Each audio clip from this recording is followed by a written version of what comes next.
এখানে ক্লাস 4-5 কোনো বাচ্চা আছে? আসো, একজন আমার কাছে আসো, যে কোনো একজন। তুমি ক্লাস 5-এ আসো, উপরে আসো, স্যান্ডেল পরে চলে আসো, তুমি আমার কাছে আসো। তোমাকে আমি একটা জিনিস দেখাবো। তোমার নাম কি?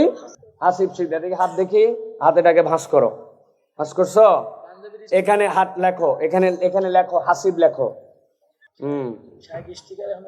হ্যাঁ, পাঞ্জাবির স্টিকার তোমার হাসিব, ঠিক আছে, এইটুকু হলে হবে। হ্যাঁ, হাসিব শিকদার লিখছো না?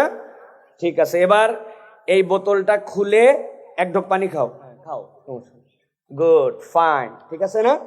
এখন এই বাচ্চাটা দেখেন হাত দিয়ে লিখছে, এক ঢোক পানি খাইছে, তাই না?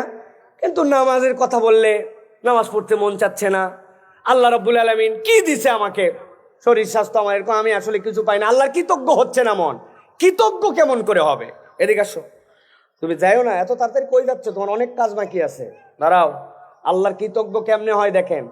এদিকে হও, এই দুইটা নখ দাও। এই, হ্যাঁ, এই দুই নখ তোমার এখন খোলা যাবে না, ঠিক আছে?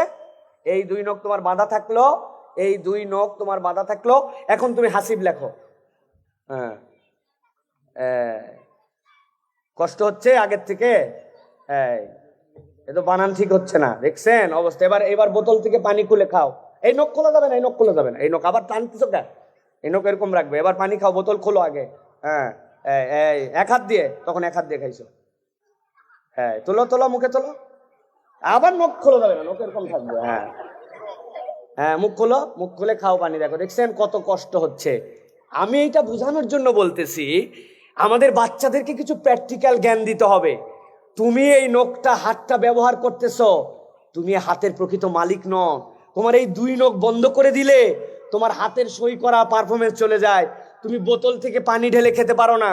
আরেকটা জিনিস বলি, মানুষ খায় দুই দিক দিয়ে। মুখ দিয়ে খাইছে না, আরেকটা খায় নাক দিয়ে। নাক দিয়ে কে দেয়? অক্সিজেন। আপনারা বাজার থেকে কিনে আনেন তো না? ব্যাগে করে আনেন না পলিথিনে? আচ্ছা হাসিব, তুমি কতক্ষণ পর্যন্ত এই নাক মুখ ধরে রাখলে তুমি আটকায় থাকতে পারো? তোমার যদি কষ্ট হয় আমার হাতের এখানে বাড়ি দিবা, ঠিক আছে? আমি তখন ছেড়ে দিব। হ্যাঁ, দেখি কতক্ষণ, কয় সেকেন্ড পারে, ভালো করে ধরো। হ্যাঁ, এই দেখছেন 15 সেকেন্ডে শেষ। মুখের খাবারটা আপনি কিনে খান, কিন্তু নাকেরটা আল্লাহ রাব্বুল আলামিন খাওয়ায়। কিসের এত বড়াই? কিসের ভাব মারি আমরা? কিসের ভাব আমাদের? সুতরাং এই অ্যারোগেন্স অফ নলেজ সব জেনে ফেলছি, আল্লাহর বিধান ভাল লাগে না, জি না। নিজেকে মাঝে মাঝে পানিশ করবেন, নাক মুখ ধরবেন। আল্লাহর নামাজ পড়তে মন চাচ্ছে না, ফজরে উঠতে মন চাচ্ছে না, দরকার নাই। আল্লাহর নিঃশ্বাস বাদ দিয়ে তুমি চলো। যদি চলতে পারো তাহলে তার কথা না শুনলেও চলবে। বাচ্চাদের এরকম প্র্যাকটিক্যাল কিছু কিছু নলেজ দিবেন, যেটাতে অনুভব করতে পারবে যে তোমার এই দুই হাতের নখ বেঁধে দিলে বাবা, এই 3 নখ বেঁধে দিলে কি মুসিবতে তুমি পড়ে যাবা। নিঃশ্বাস না নিলে তুমি চলতে পারো না। আল্লাহ যিনি আমাকে এরকম সুস্থ স্বাভাবিক দিলেন, ওই আল্লাহর কাছে আমি কৃতজ্ঞ হতে চাই।